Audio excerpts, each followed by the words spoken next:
Hey yogis, Larissa Shanti here with Shanti Moves, and today we're going to be doing 8-limb pose, also known as Ashtanga Namaskara.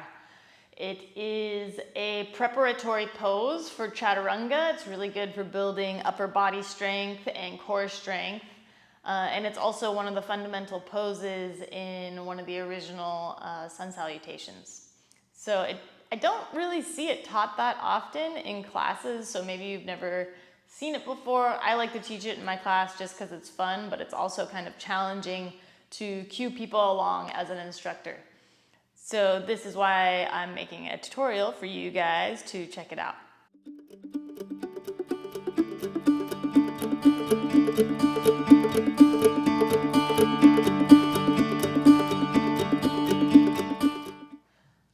Okay, so we're going to start our 8-limb pose from downward dog, because normally that's where we go from, is we'll go up into a downward dog and then we'll come down into our 8-limb pose.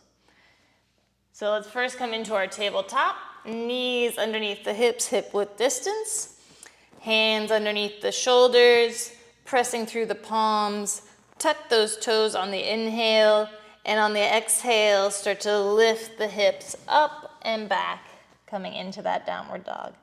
And if you're like, wait, what's downward dog? Don't worry, I have a video for you. It's going to be up here somewhere for you to check it out.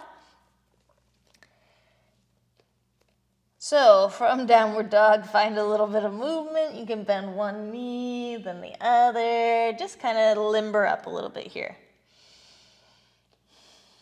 Once you feel you've lubricated and got nice and warm in your downward dog, try to find a little bit of stillness. So press through those palms, turn the triceps down towards the earth, biceps go up towards the sky, reaching up and back through the hips.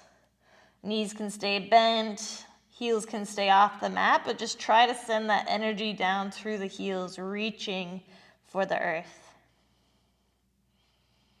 Good. And then we're just going to gently lower our knees down onto the mat. Start to shift the weight forward here. And then we're going to bend the elbows to lower our heart down onto the earth. But try not to let the elbows flow out to the side, right? We want them hugging in, bending backwards, going right against our rib cage to let our heart come down onto the mat.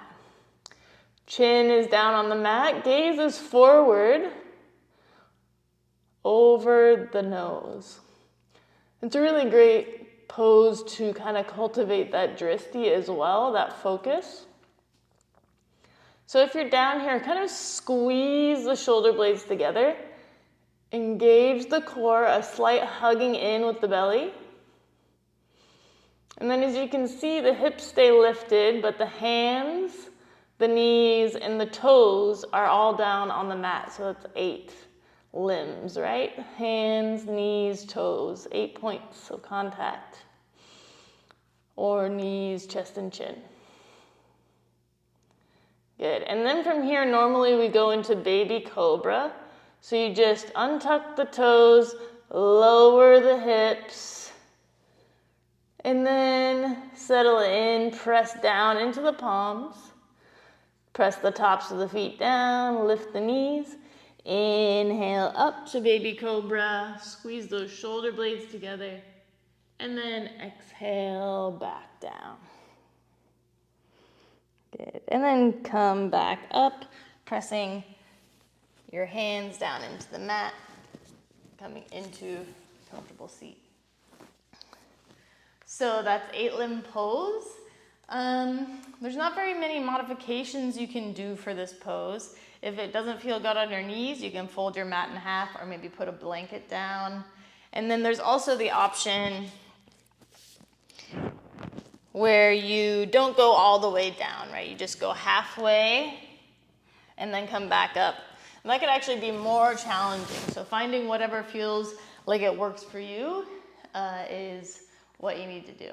So let me know if you have any questions about 8-limb pose.